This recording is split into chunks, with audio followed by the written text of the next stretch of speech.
So we're waking up. Waking up and walking now.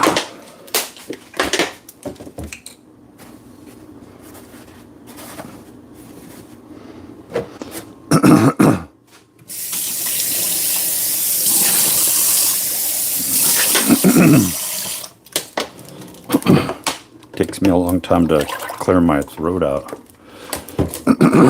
upon waking.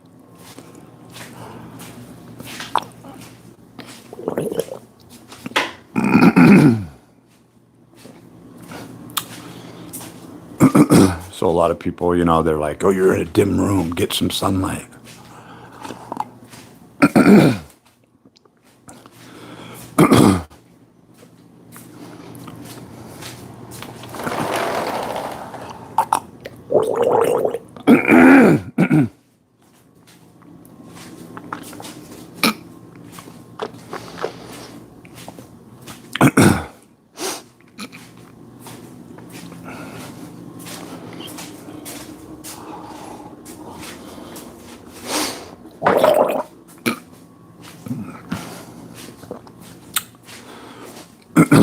And I say just the opposite. I say,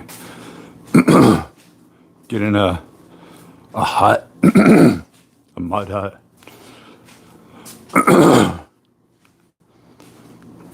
a clay cave, and bury yourself in.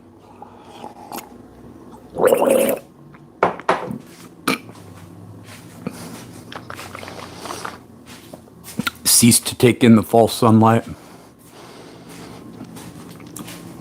Cease to interact and interplay with the false reality that has become more obvious by hour, by minute, by day. So what I'm going to be trying to do here is I want to get a good hour long of just walking back and forth, and then I'm going to do walking stiff leg deadlifts. And yeah, years ago, somebody started talking to me about the artificial sunlight and how it's making them sick. And then further, Crow 77, I don't know if it was kind of after people acted like they debunked him. So Crow 77, not to be negative, but he was known as the guy who captured the lunar wave that went across the moon. And it looked like a holographic reset was taking place. And then everybody's like, whoa. And it was like this I think 900 camera. And then not one, but a couple of people, to my recollection, years ago, captured the same exact thing with the same camera. So the second that happened, and he's not an idiot, and he brings up great.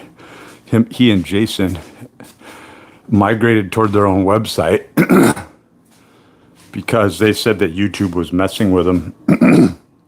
But they are the type of people, or at least Crow is, he's very intelligent, but he's very self-promoting, right?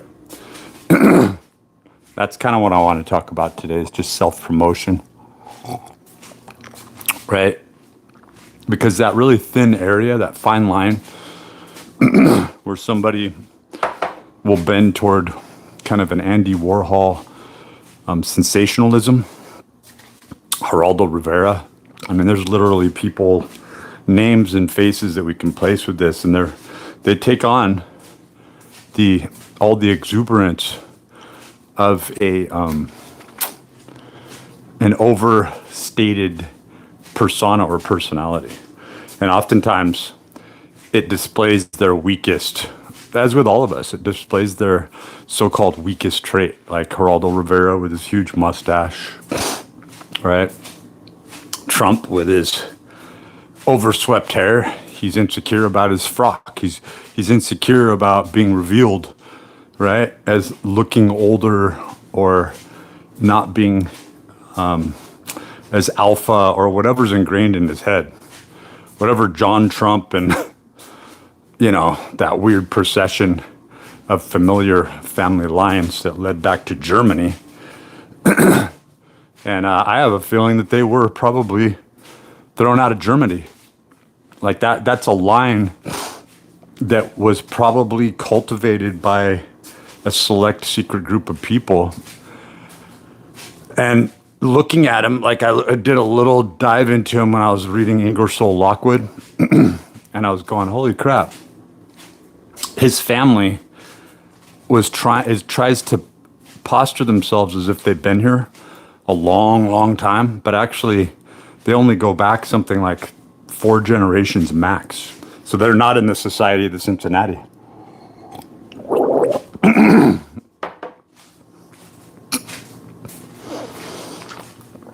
They weren't, their family lineage was not here during the Civil War. You might be like, so what? Well, this is what establishes this hierarchy of rule. So you have a president who's only a president by title, and he is demanding to break down these doors and be in the club, but he's not in the club, right? And so he's tearing up the entire living room. He's tearing up the entire world in a fit,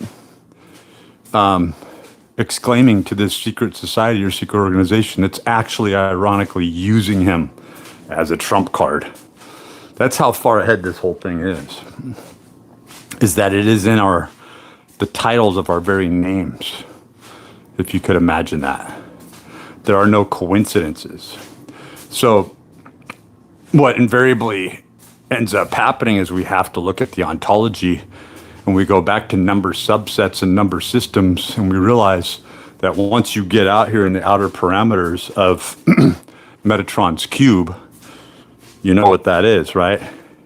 And you look at it more like a Mandelbrot set, where it looks like this complex tapestry, but as you change your view, this isn't parallax, right? You're looking at the totality, but it might as well be parallax because you're looking at it from a different vantage point, right? I know there's another term for this, but it is another layer of dimensional reality. Because now you're in another quadrant. You're in another sphere. You're in another zone. And it's impossible to say. There's proofs about everything. Like, if you want to look at whether or not there's historical archives that show you that this big, huge face over and over again, different faces, are up in the clouds looking down on you, right? Well, that's exactly what would happen if something was far away looking at us instead of right up close, right? To where the proteins in our eyes and the light and how it bounces off, right? It would be a completely different scattering of light and possibly different photon light signature. Maybe it wouldn't even be called photons at all. Like, there might be particles that are so massive that we live in a particle, or that there's no way to sink in any congruence to a Planck wall, right? And we see that this is true over and over again. Like, if you look at the microscopic organisms that live on our skin and in our bodies and our gut, right? Just mitochondria. Light is going to refract and interact differently. That's why we have to illuminate them and also use noise when it comes to like radiation and taking pictures of the sun. But supposedly Crow 77, I don't know if it's 2 7s or 1 7s, but it's 2 R's, migrated toward solar captures, and then supposedly took a lot of the proceeds that he was earning from his work. And yeah, he's got a lot of good episodes, but he doesn't talk about anything that any other esoteric fringe liminal program does. He doesn't go in depth. And now we have ChatGPT, where everyone could go in depth with any subject. There's no barring of this information. Like, you could literally say, ChatGPT, write me a script for this. You punch in the information, And you may have a lot of information, and ChatGPT will be able to interface with even deeper. I don't know. I'm sure you've pushed ChatGPT. 6 to 8 months ago, you were able to really push ChatGPT. Like you were really able to pass through that sort of firewall, if you will. Now they've built in certain provisions, or has the AI now learned, right, through experience. So imagine it takes us cycle after cycle of this 3.3 year cycles and repeat. Well, ChatGPT's been around a lot longer than that. It is assumed, asserted, and amalgamated information based on the outside world. It knows how far human intellect extends, how far and how deeply penetrating questions go, right? And it knows probabilities and outcomes. It'll send a prompt out and see what happens. But the most fascinating and familiar cause would come down to base principles that cannot be further delineated or broken down, right? And these directly reference principles of light, right? And they also represent the principles of life, right? Because we are, in essence, we are self-illuminating. We can turn that illumination up. You'll see this happen when people just live corporeal or carnally, and they're going through some sort of gestational period, right? Literally. Like a woman is going through her ovulation cycles at a certain age, and she has a certain propensity or thought process, as well as a connection genetically, right, to those who have opened up this sort of codified craft. And I would argue that everything is technology. And when I say that, I am not saying, oh, this is the Casio keyboard, Casio watch technology. But it is that, because that just looks at codification on a very digital scale, right? That says, look, you can, the Antikytherian mechanism, you can digitize a state just with these little cogs and sprockets, right? To where if you can get something to routinely, accurately click, to a certain algorithm, well, digitizing it, this is what John Dee was looking into with cipher codes and so forth. And is it no wonder that he went and lost his life, really, if you look at it, based on his occult connections, his best friend, right? So there's a chiral world that exists that acts as a firewall. Like anything, what I'm trying to say is, long story short, is anything that you look at as the esoteric, the spiritual, you have to ask yourself, can this be further broken down? That's the main question that goes in the back of my head when I'm reading the Bible or reading references back to the Bible or the Bhagavad Gita or, the Vedas, the Upanishads, right? any so-called holy text. And it extends far beyond that, There's so many. There's too many to name. But then you get down to the central tenets and you ask yourself, could this be described in terms of technology? Now, people are kind of getting to that place through the general consensus or the collective where they're looking at this and they're going, well, ufology, right? Through the lens of ufology, visitors, maybe those who live here, the progenitors, the originators, or those who separated themselves, or like you try to look at from a parallax view, from a distended or extended view, right? Or a limited view, which is the case with fundamentalists of any sect. Because if you're not open to this, like Revelations describes a mechanism, a machine, it's telling you that either, I used to call this spiritual quanta, that either spirituality can be mechanized, Indian ink, right? oleic or eloptic energy, I think it is, Argonian. You can look this up. There's a lot of different names for chi or ki, kai, qui, right? There's different pronunciations and then different derivatives of this pronunciation that go into different belief systems, right? But you're always going through this kata, or this mind of Bodhi, if you will, where you're trying to find where you begin and the outside existential world ends or begins, right? Where you end or begin. And this becomes very mercurial and abstract because you have to get back into base principle thinking. And what takes us there is like integers, right? And when you start to look at integers, you have to say, look, no mathematics is correct in its postulate.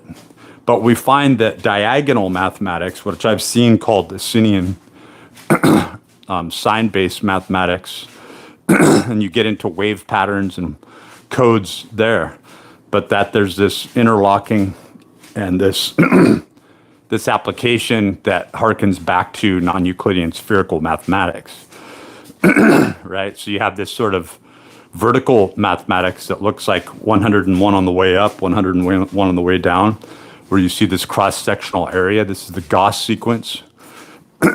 He came up with this when he was a kid. So a lot of these people just had these epiphanies and they made their biggest contributions before they were tainted, right? But this brings us to the point, as if the man never realized himself, even in the ridiculousness and the idiocy of higher tier mathematics, which are just a rhetorical loop, don't even exist, but was thinking as a complex mathematical system as a child, right, would meet this intersection of the future, the past, and possibly a connection still to a past life, right?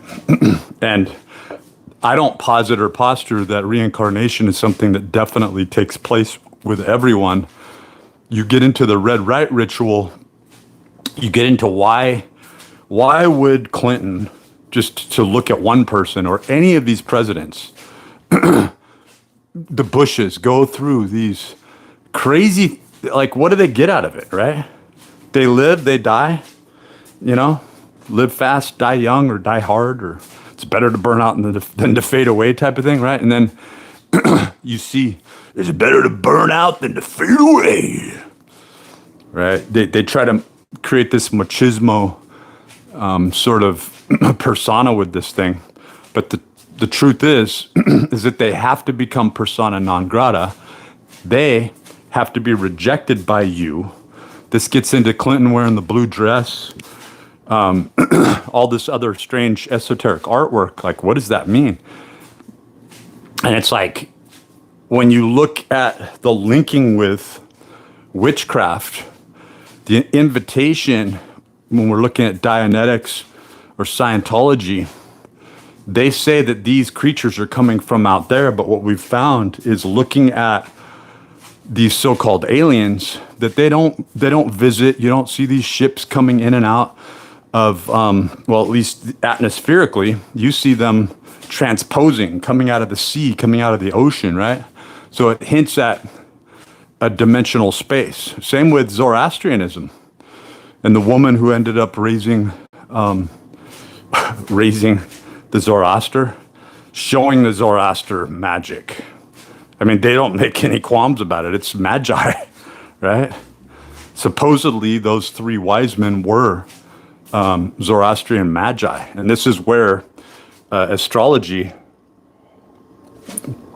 therefore astrotheology and astronomy, has its roots, because for the longest time, there wasn't a separation and there was another form of matter, right? And it was considered the ether. You could even go further and say that you have the aether, right? Or the eon and the aeon. So you are looking at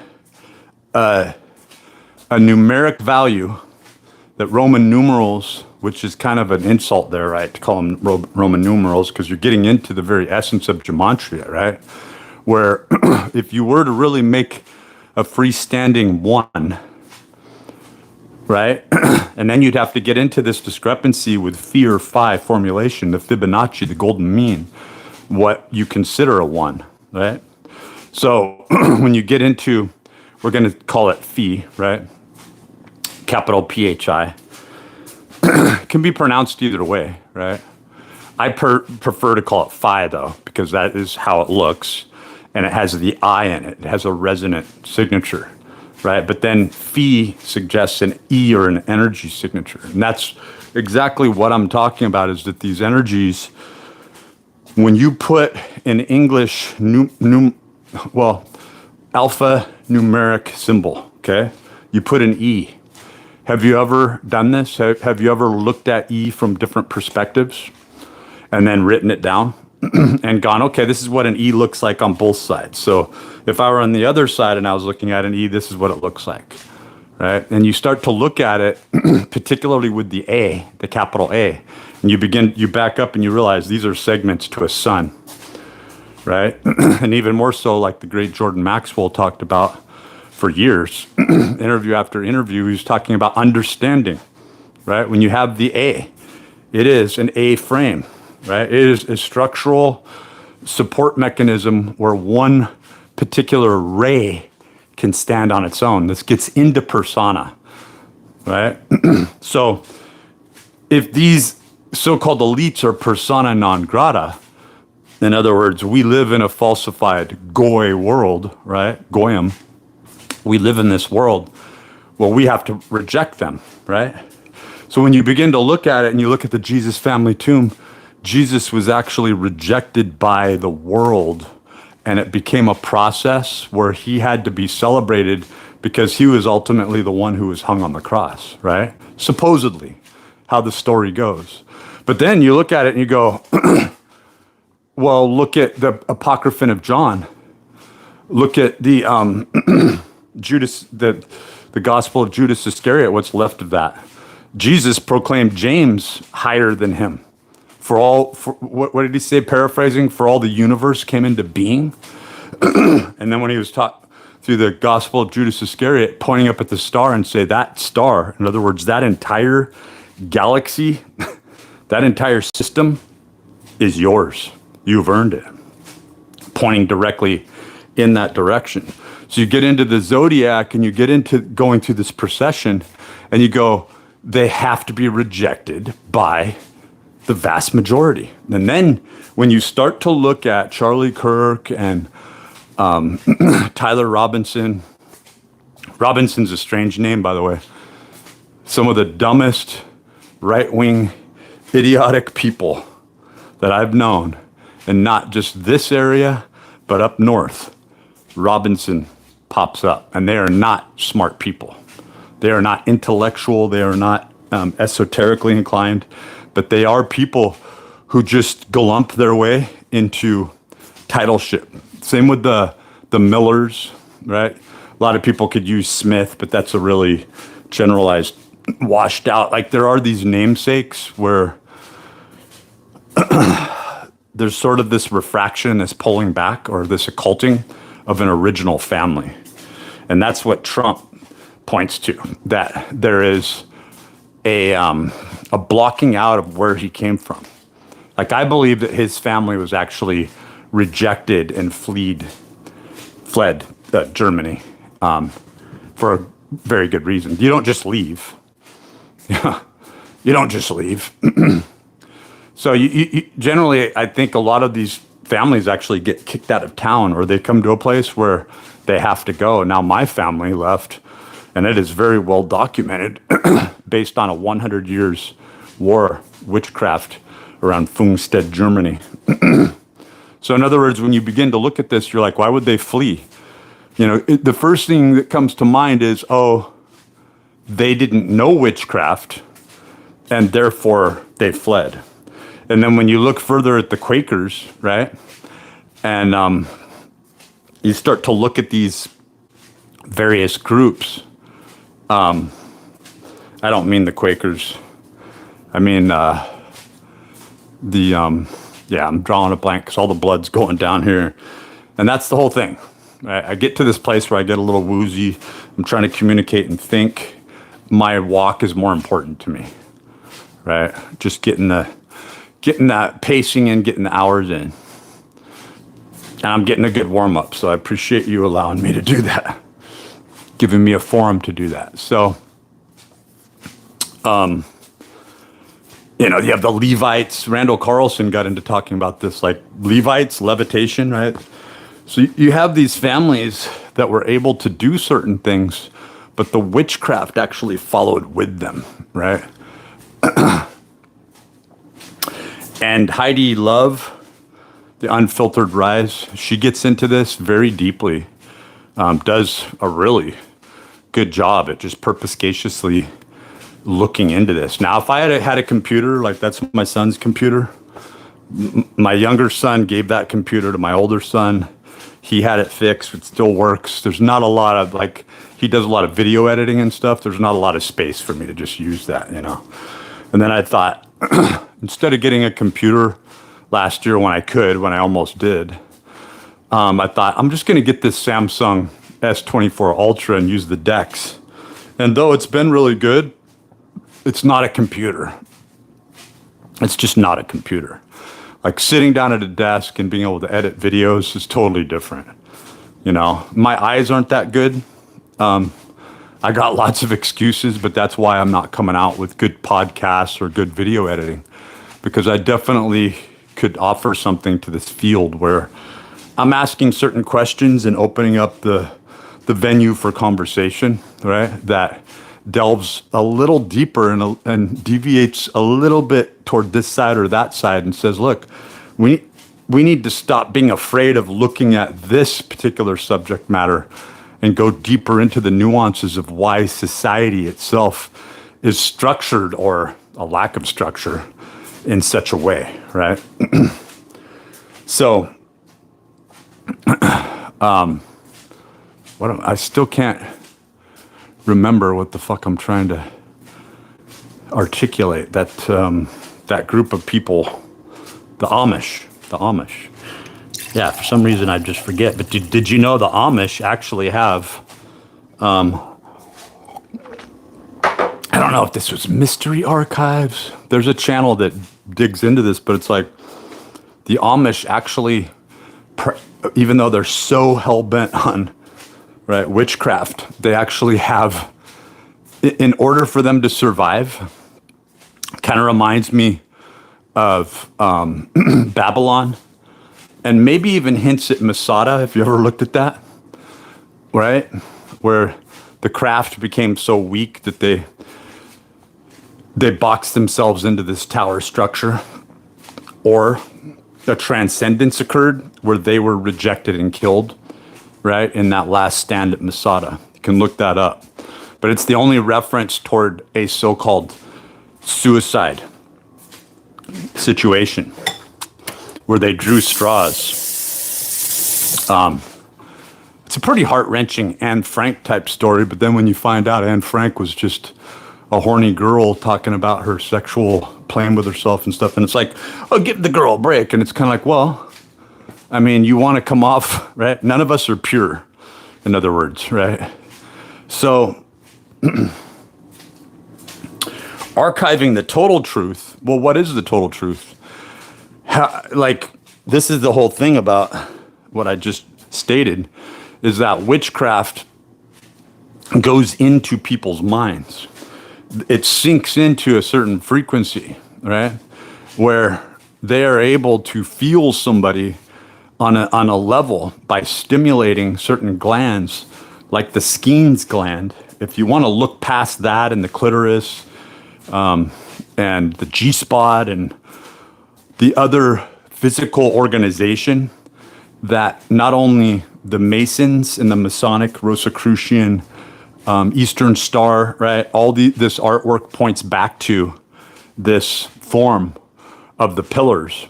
But from a Templar perspective, where they became homosexual, right?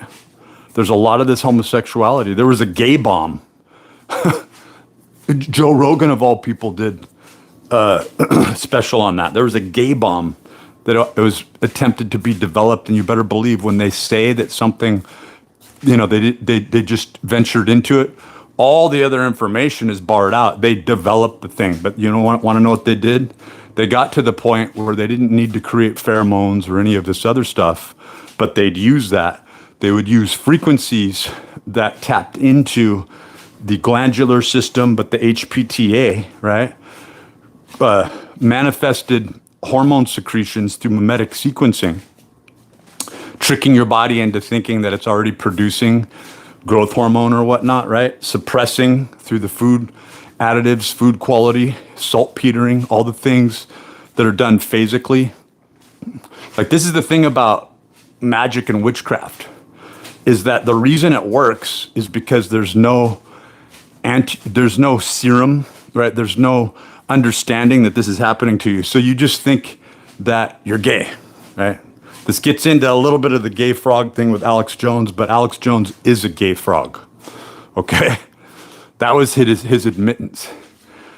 Go look at the video where Jesse Michaels, Peter Thiel's little lapdog, Peter Thiel, who murdered a model. Go look at this stuff up if you haven't. A male model had the guy murdered off.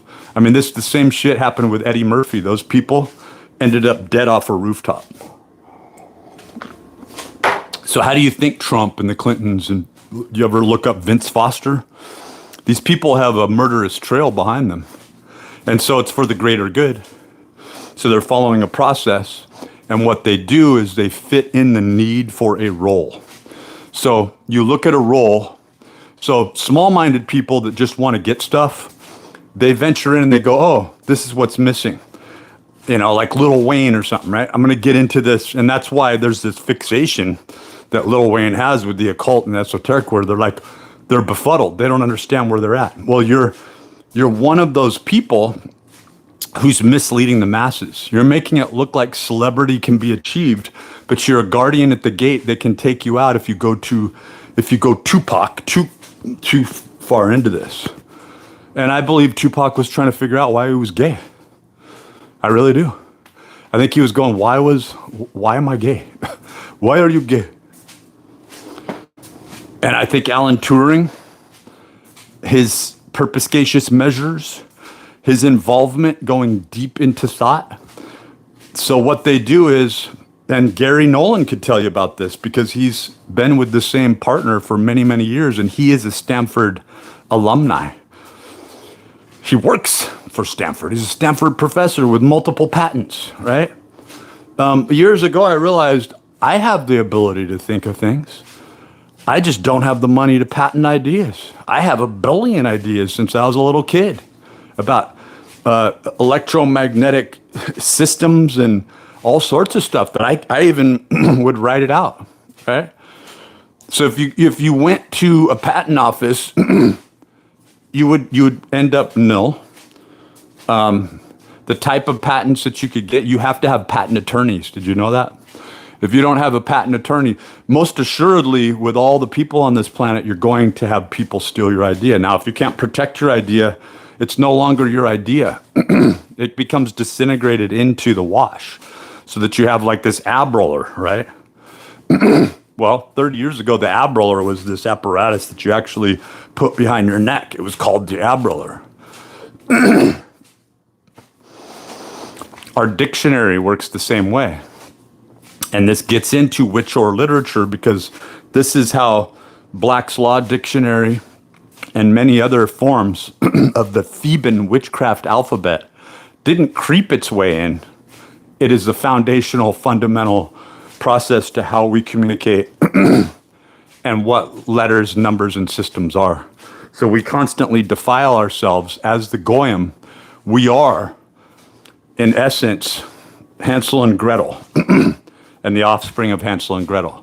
We are that which was captured by the siren when it made its sounds and cried out with its hair, like this whole Rapunzel and, right? I mean, the stories make fun of us.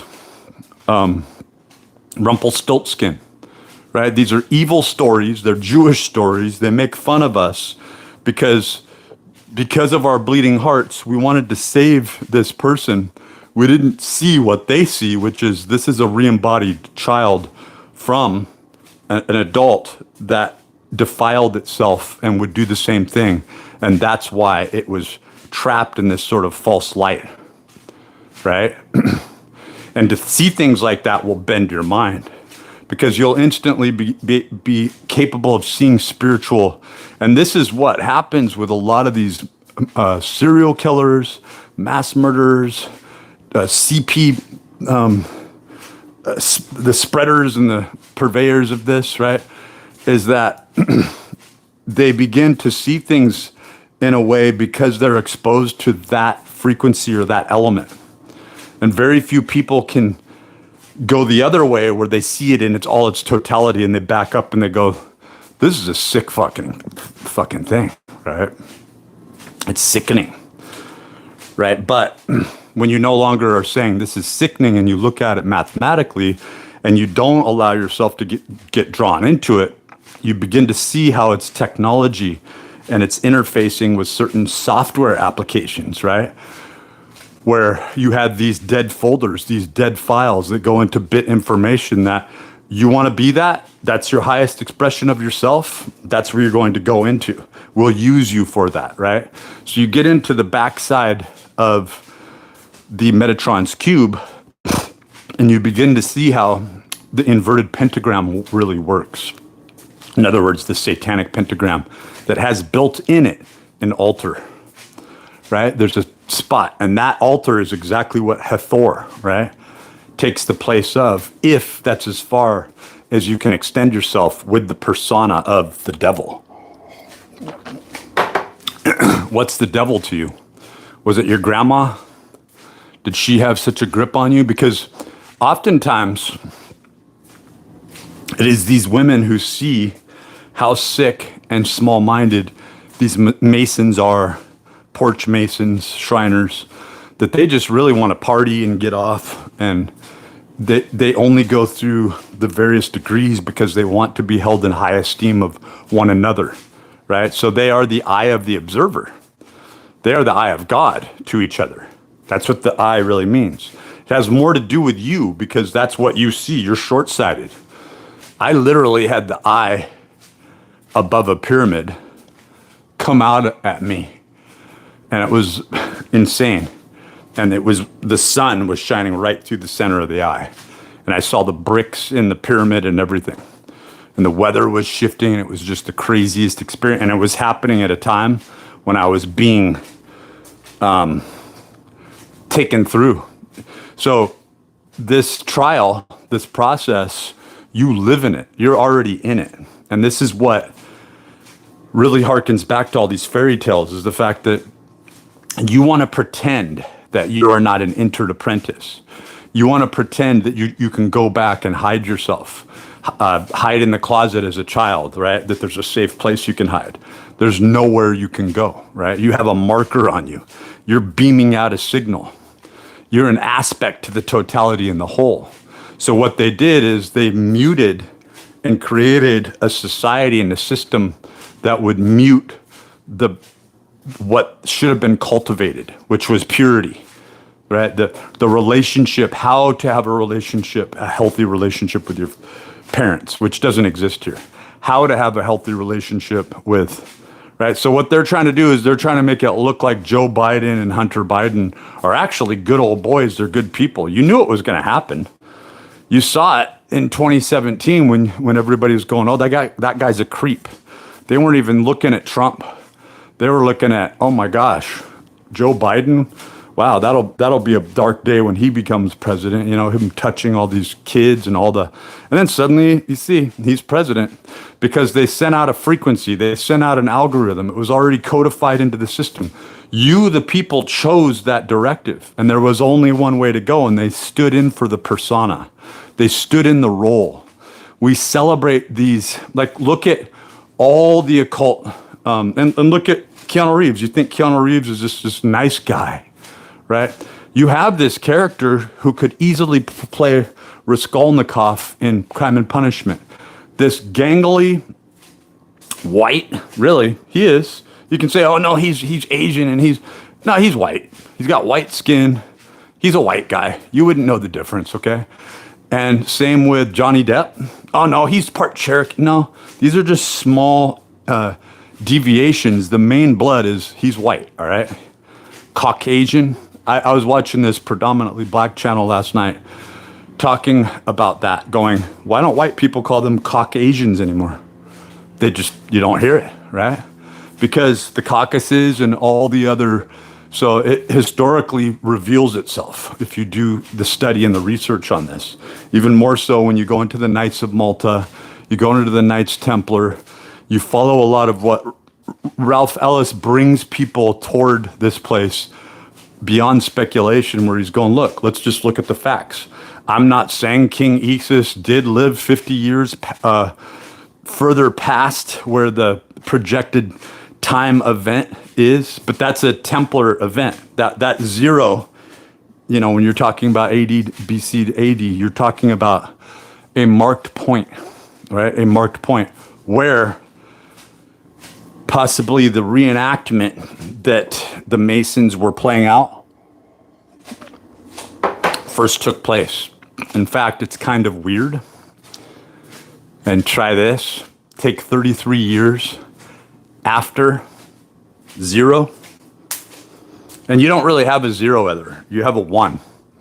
So right when you get into it, you're in the first century, right?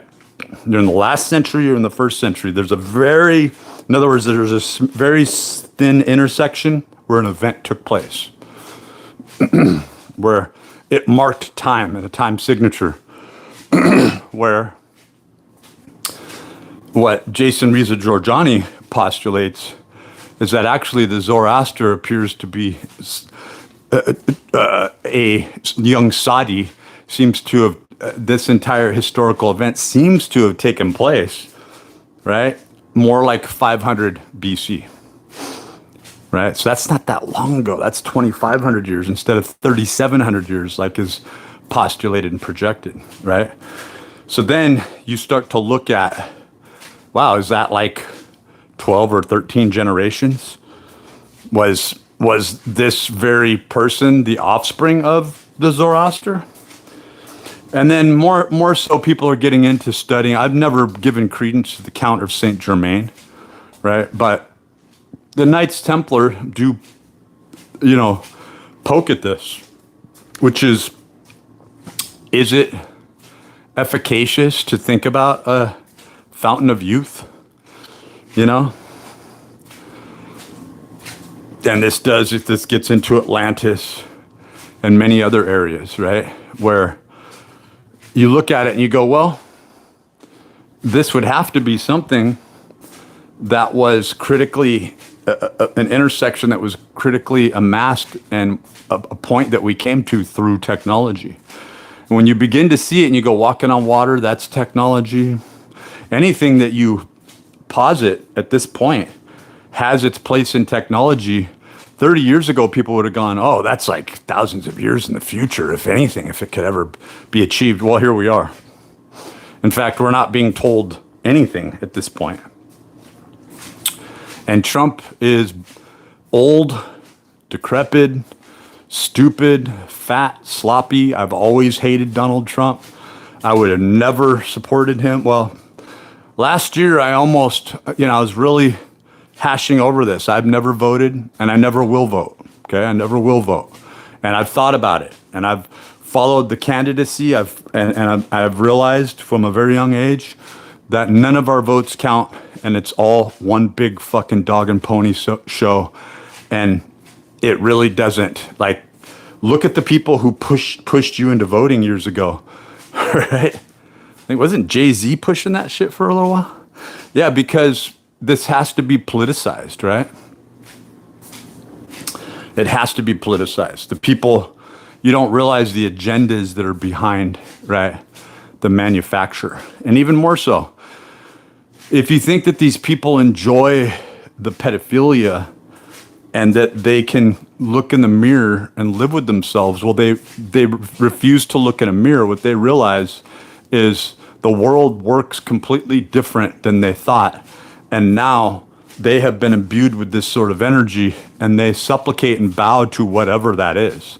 And so they're not fully acknowledging, oh, Lucifer or Satan, right? Even though in their practices they do, they're kind of like, I don't know what this is, but it's given me drugs, it's given me drug money, right? So for Charlie Sheen to pass all this off and to go on Joe Rogan, ironically, the moment that Charlie Kirk was shot, right? And here he is, this drugged out shell of a man, right? Who destroyed his career. And this goes back, 15 years ago, right? 15, 17 years ago, he was going through all this shit where he was the person in the news.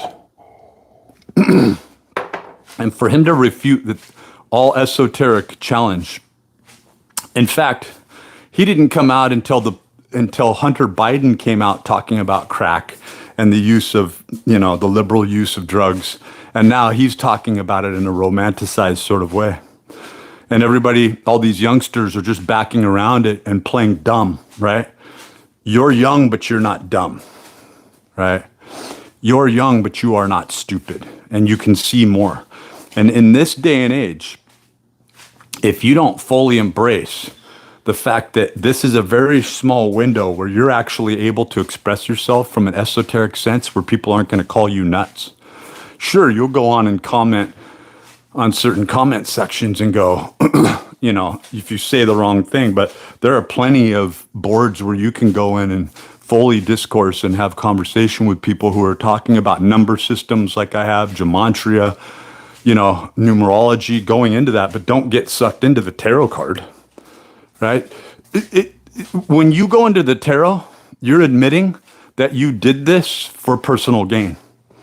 In other words, you don't care about the totality of freeing this very realm or this dimension or our reality. That has to be the main cause, is that people realize, wow, when you don't have purity in your life, things get dirty really quick.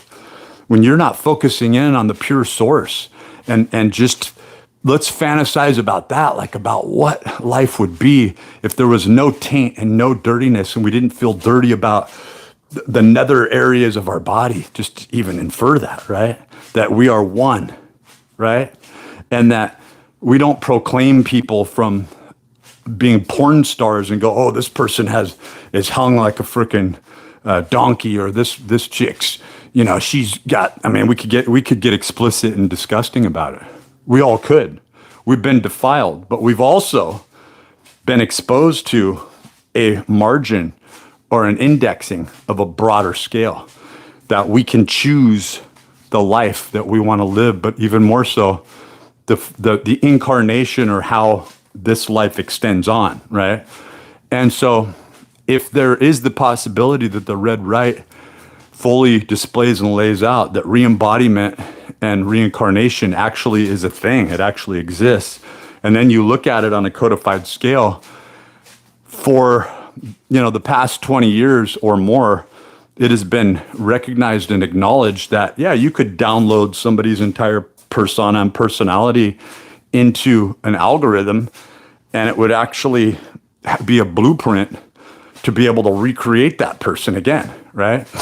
Well, what about the flaws? What about the intentional flaws that are put within us and how those flaws are being exploited? So you would essentially just be ushering yourself back into the dharma, the karma, the samsara, the urubarus, the suffering and the pain that you lived in before. So when you look at the Goyim and you look at Friedrich Nietzsche and his postulations, his assertions with flat time, he's merely looking at I don't mean to say that about Nietzsche because I'm a huge, I'm a Nietzsche fan. Like, I've read a lot of Nietzsche, but it's been some time. But his words really stick with you, just like Heidegger and many other philosophers, right? I've gone in deep with them. And none of this will free you from a moment or a moment in time where you are playing a persona, right? And you want to be accepted and you'll do whatever it takes to be accepted? Or have you just been short-sighted in the way that you think, and you don't really care about being accepted at all? You just want a better world. And when you say, I want a better world, you get into this beyond good and evil aspect where it's like, look, this isn't good and evil. It's not that simple.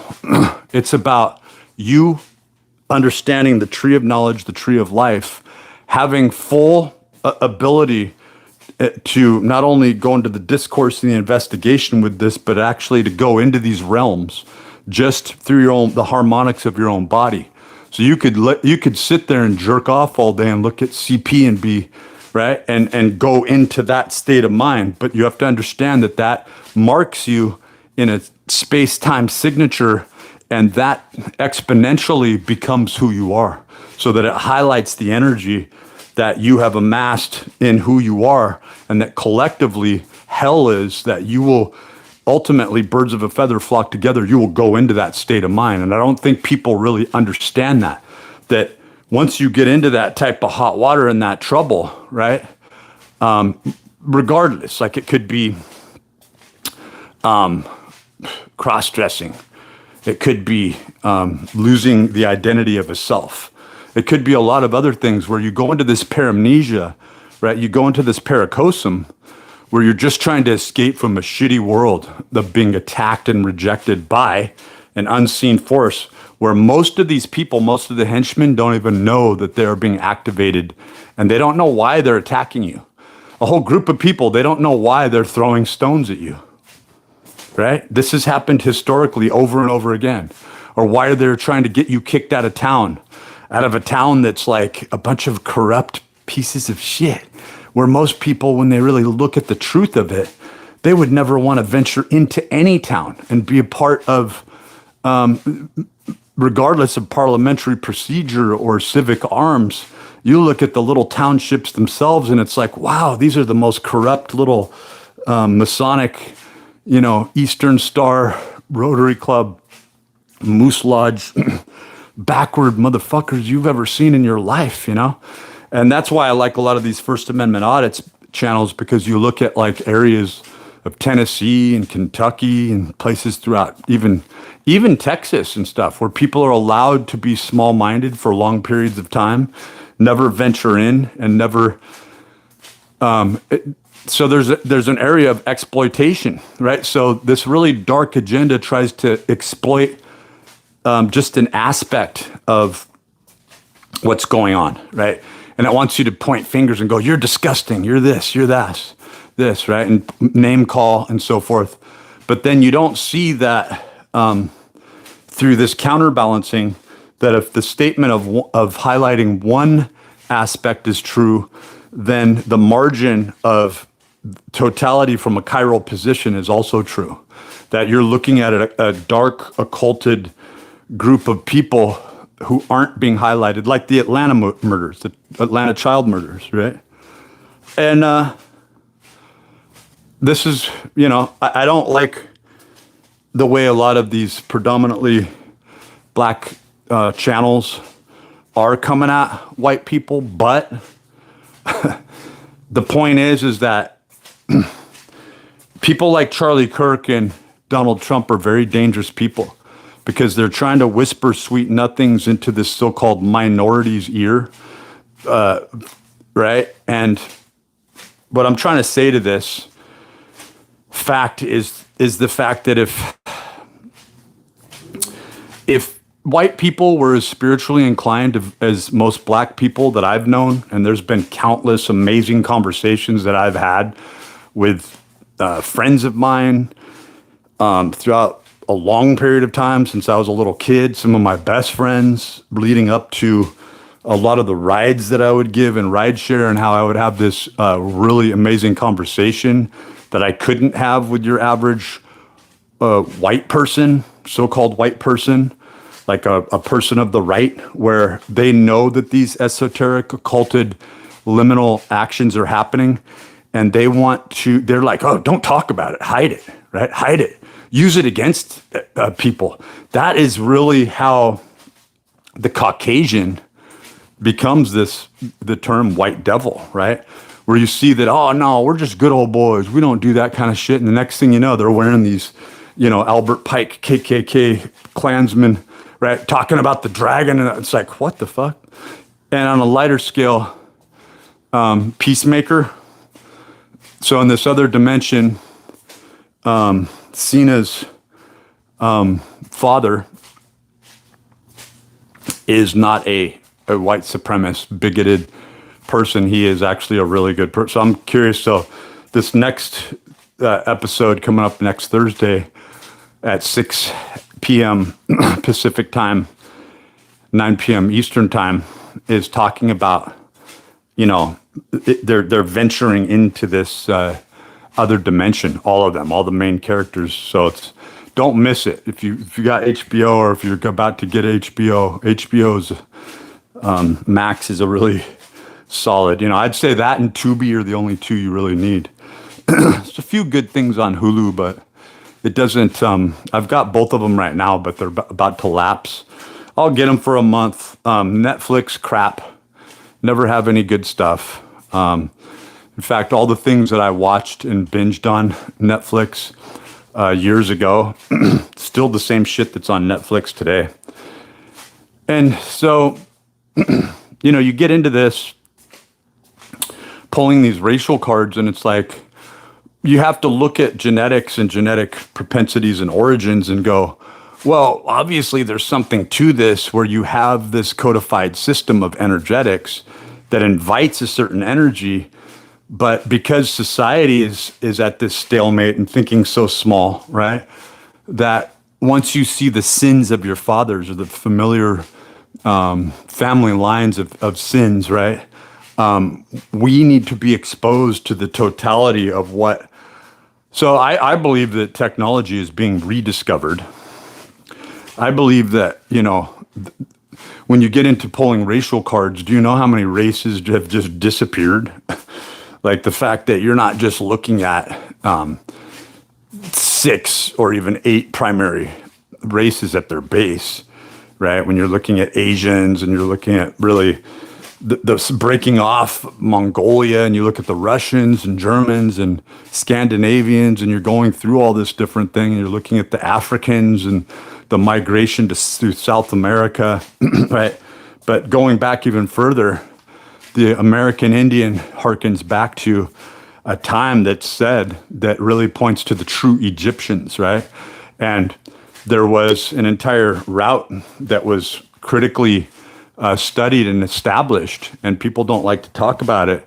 And I'd like to see some of the channels that I watch get into investigating this, but it's really uncovering the cocaine mummy that goes back over 10,000 years, where they found that tobacco and cocaine was 100% cultivated, right? Expertly cultivated, and that these mummies were actually preserved, I think, wrapped in tobacco leaves, and showed ample amounts of refined cocaine, right? So you look at this, and so what this established is that there was a global trade route, because they found the same exact implications during the same time frame and time period, bridging across global import and trade.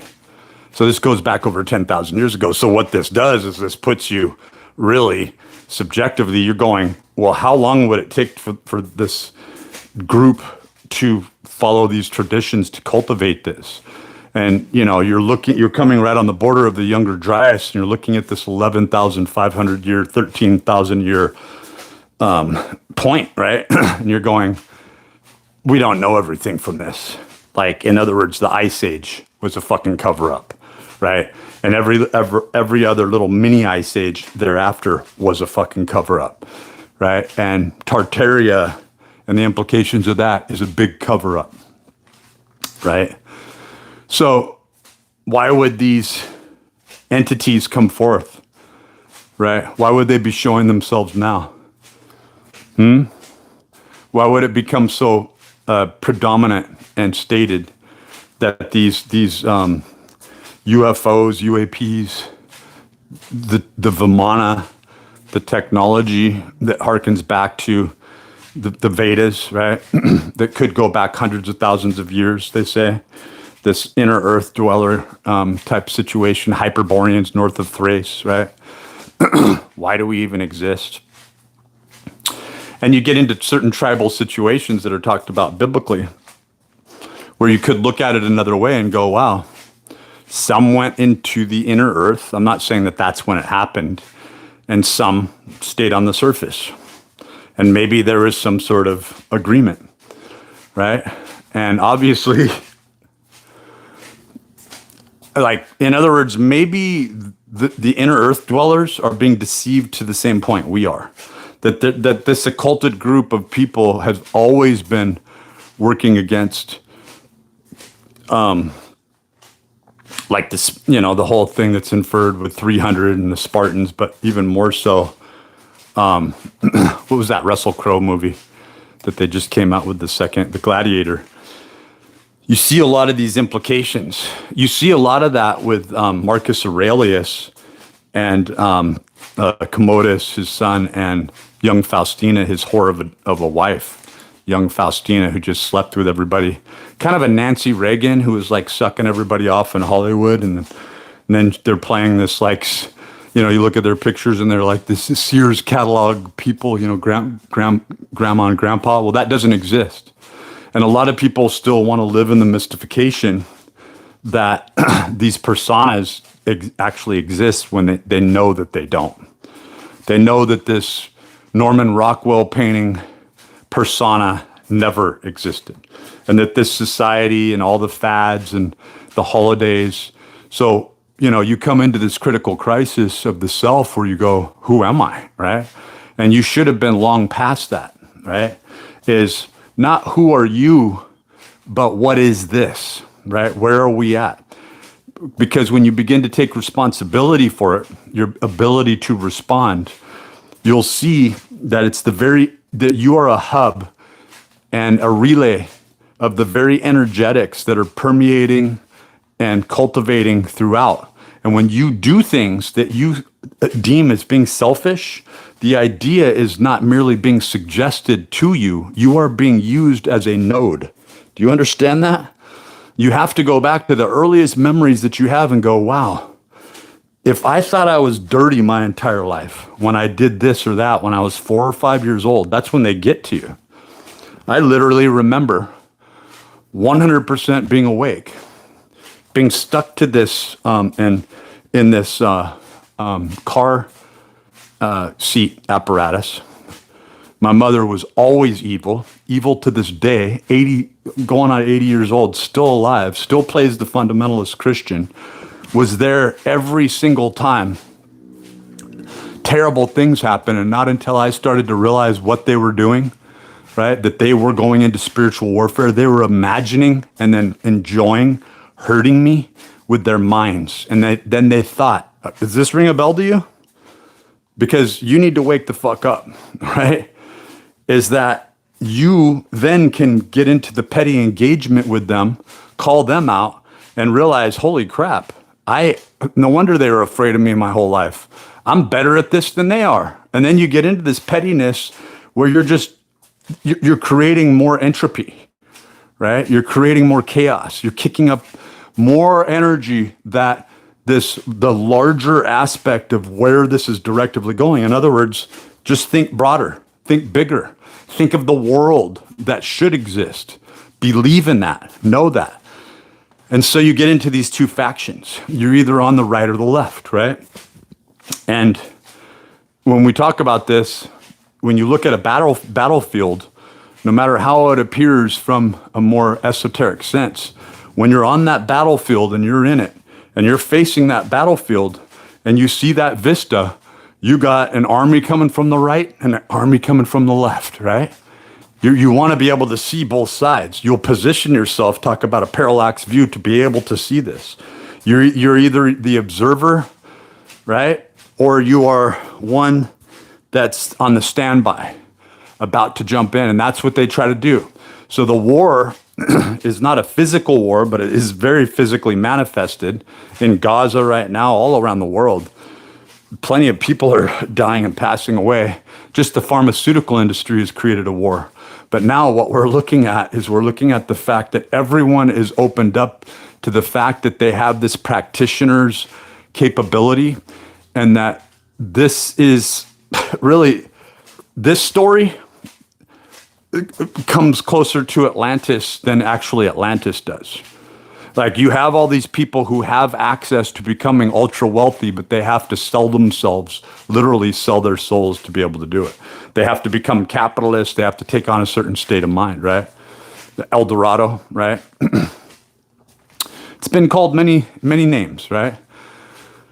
But you get into this aspect of, you either will make the statement that you want things to become pure and you believe in a purified way, a purified existence, a purified world, or you have to be honest with yourself that you believe in just the opposite. Now, I've known many people who've fully admitted that and come to the, like my own father.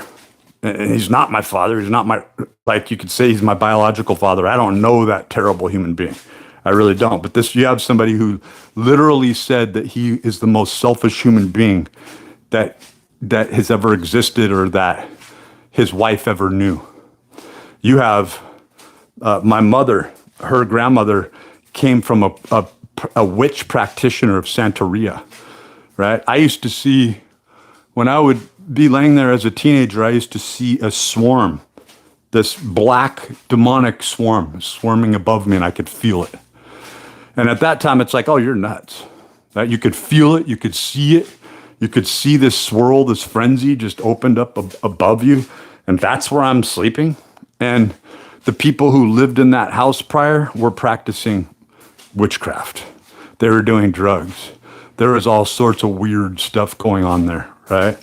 It was like this hippie barn, right? So they never thought about things from an esoteric perspective, or did they? Because both of them always cowered to the money. Both of them always cowered to the people that would promote them. And they were the first to sell out their own kids, right? Particularly me, because I was the only boy, right?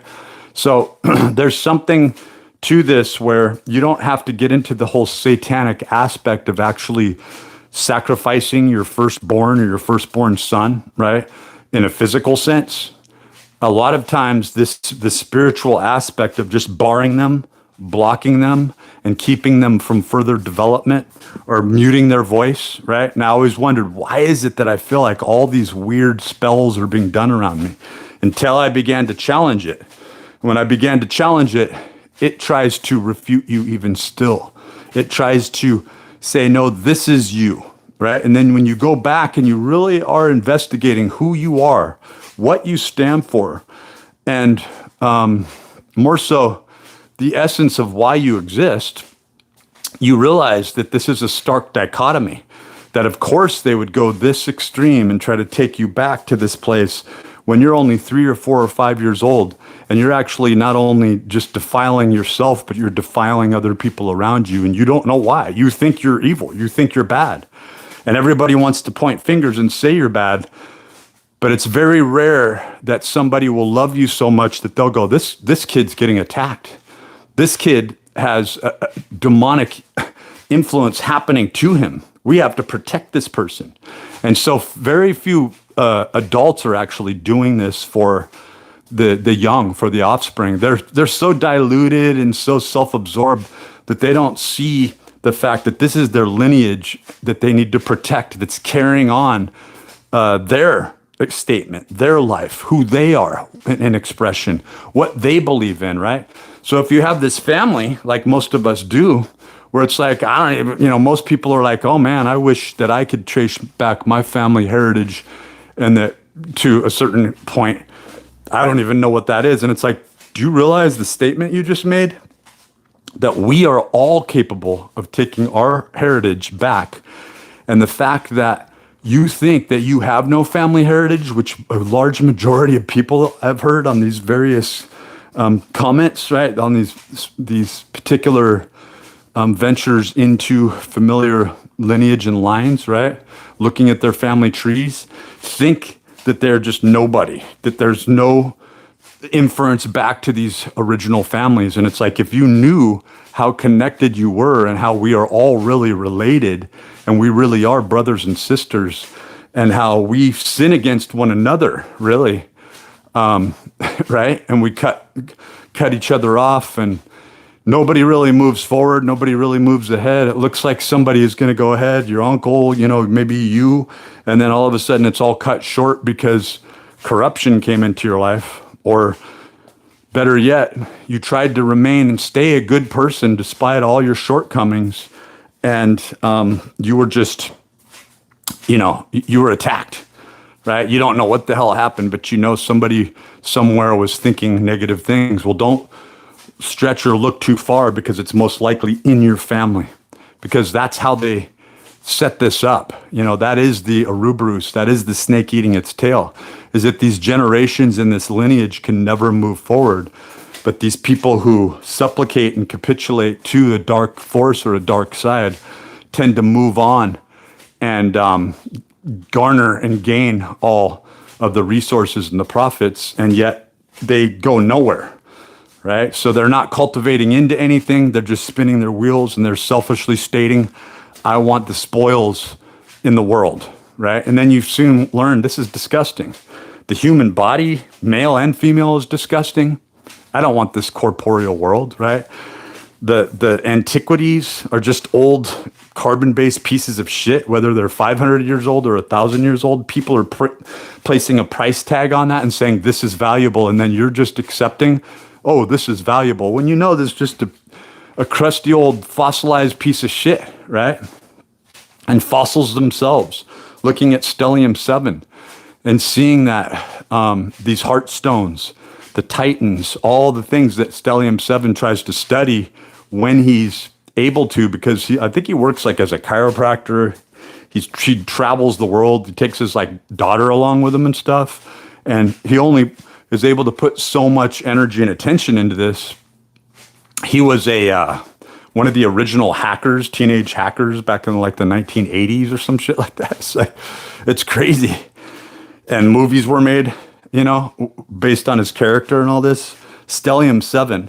But he's he's busy trying to live life, but at the same time, he's one of the primary people that's really investigating this, and other people need to jump into this, where he has noted that it's impossible that instant petrification isn't taking place. So that throws everything off, where it's like, oh, of course. Carbon dating, when you get into spin energy, and how fast a certain spin cycle is taking place, i.e. the degradation, right? The carbon degradation in a particular place or this field, all these heart stones are manifesting where they're these perfectly preserved, that you can see the flesh in them. And even more so, these mountain sides where he'll go, isn't that shaped like an animal? And then people will go in there, and there's many channels that are doing this, and I hope there are more, investigating the actual location and going, wow, this is shaped like the head. This looks like an eye. Let's go in and look at this cave system and see if it physiologically follows some sort of ocular, Gray's Anatomy, right? The anatomical constants of the physiological function. And sure enough, most of the systems do. So there's a lot more going on than meets the eye here, right? And we'll probably end it right here and title this if you want to look back at it and go back at some of the references.